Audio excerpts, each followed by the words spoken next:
say it too. What? Right now, say it. Say, let's get busy. Say it. Let's get busy.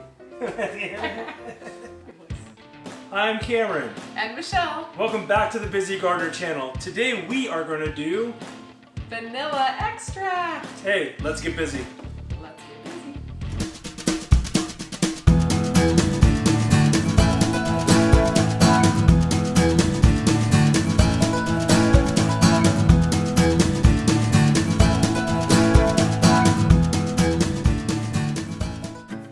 Wow, this is just after like 5 days. You want to come out and they say you should be swirling this around, shake it up every few days, but look how dark that's gotten. Smell the vanilla coming out of there. This smells a lot better than the regular just beans by themselves. That's a vanilla I know and love. Look how dark that's getting. After about a month, these are gonna be ready. Okay, if you like baking, like I like eating stuff that's baked, stuff that you bake especially, there's just something about vanilla, real vanilla, that makes it have that extra thing. But real vanilla is really expensive. The extract is. And so I saw online, I don't know what it was, on Facebook, one of those videos where they're showing you how to make stuff and you go, oh, I could totally do that.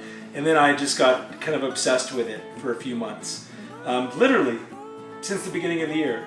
So we don't really use a lot of vanilla currently though. Why?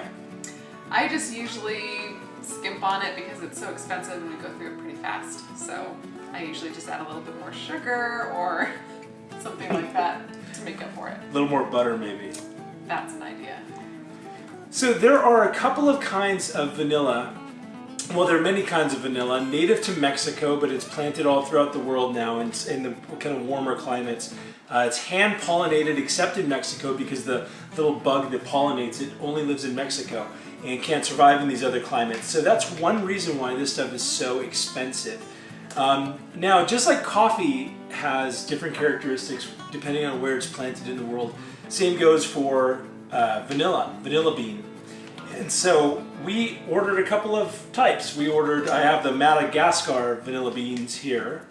Do you remember what that is? Tahitian. So we're going to make a couple of types of vanilla bean extract. Now, you may notice that there are some differences even in the size. It's wrapped up in this thing. The type of vanilla that these are called grade B. And grade B are a little bit different than grade A. Grade A is what you use when you cut it open the middle and you pull out that little vanilla caviar, they call it, and use it in baking directly. Grade B is a lot more brittle, it's got cracks in it, it doesn't have the same moisture content as grade A. And so while it is not a good choice at all for baking directly with it, like cutting this up and using pieces of it, it has a higher what they call vanillin count. And so it actually lends itself better to making an extract than grade A. So we're gonna do that. It's so funny, looking online there are a bunch of different instructions, you know, kind of like recipes, you know, grandma's chocolate cookies. How many recipes could there be? How many recipes did grandma try? Hundreds of them. And same kind of thing goes for vanilla extract. This conveniently has instructions on the front of how much vanilla to use. Now you might be wondering what this giant thing of Kavlana vodka is doing on our counter. The way you create an extract is by taking the beans, putting them in one of these, in a container of some kind, and then putting in some sort of alcohol. It's the alcohol content that does it. It doesn't matter whether it's vodka or rum or one of these other things. Each alcohol you use is going to impart its own kind of flavor to it. Vodka is a very neutral flavor, and so we want the vanilla bean to shine through. And so the reason why we got a couple of these kinds is because we want to try and see if there's a difference. See if we end up liking Tahitian versus Madagascar. Madagascar is the most popular, as it turns out.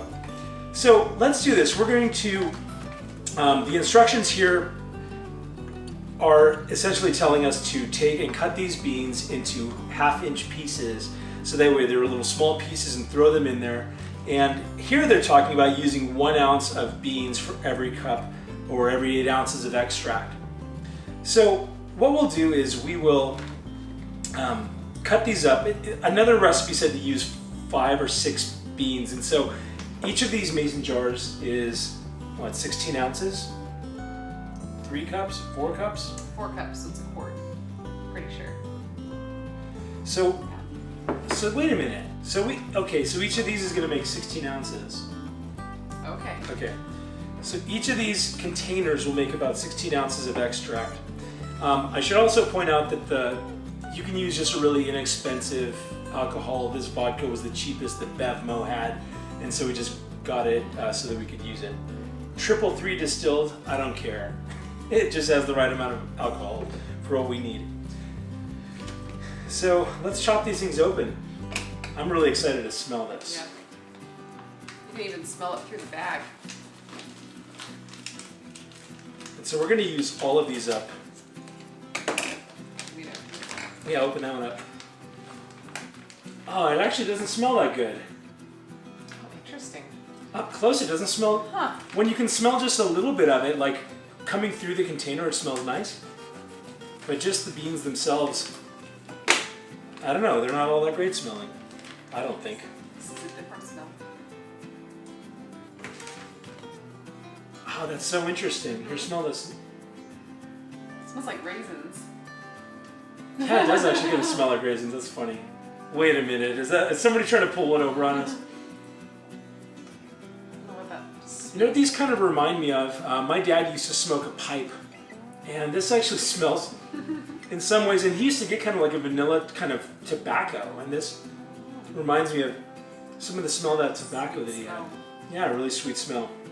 Yeah, as far as smell goes, I like the Tahitian better. Mm-hmm. Okay, so we're gonna start cutting some of these up. We're gonna use kitchen shears.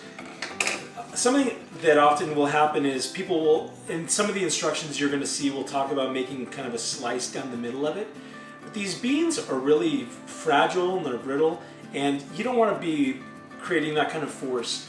So cutting these into just 1/2-inch segments is gonna work really well for letting that alcohol go in and penetrate.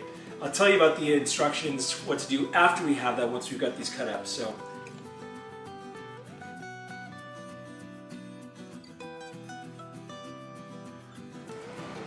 Michelle is not usually on this side of the camera. Usually she's occupying the kiddos so they don't come and get in the stuff and scream in the background. We've got active kids, which is good. All right. So now, I don't know, for some people this would be the fun part. Maybe it is. Maybe it's exciting. Sometimes I watch these YouTube channels like King of Random or something, and I expect it to froth or foam or something.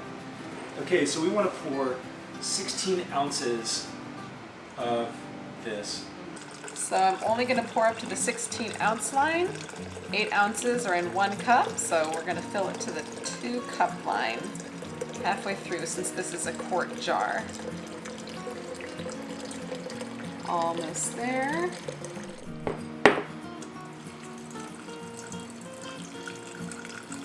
So again, pouring it up to the 16-ounce mark, which is 2 cups.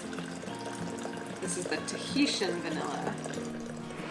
Okay, so the instructions essentially say that you're supposed to leave this in here for a month, but it's not just leaving it in here. You've got to come daily, shake it up. So shake it up. I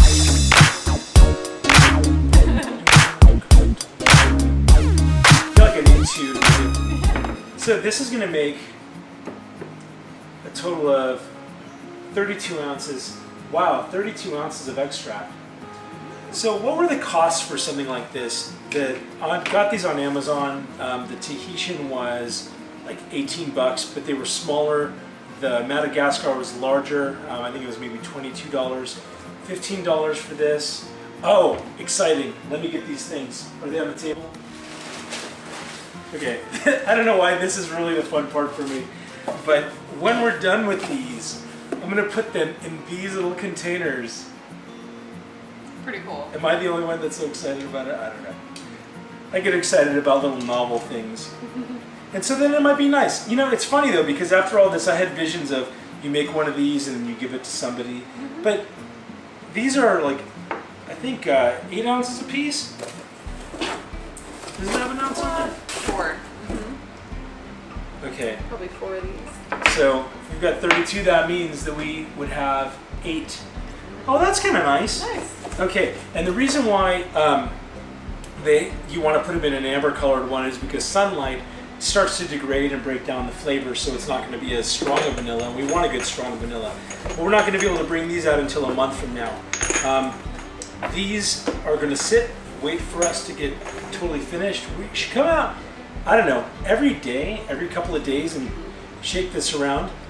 This you also want to not be sitting on your countertop like if you're making, I don't know, anything else. If you're sprouting something, we don't want that. We want this to be like in the cabinet, in the cupboard, so that way, yeah, it's not getting broken down. It's just doing what we need it to do.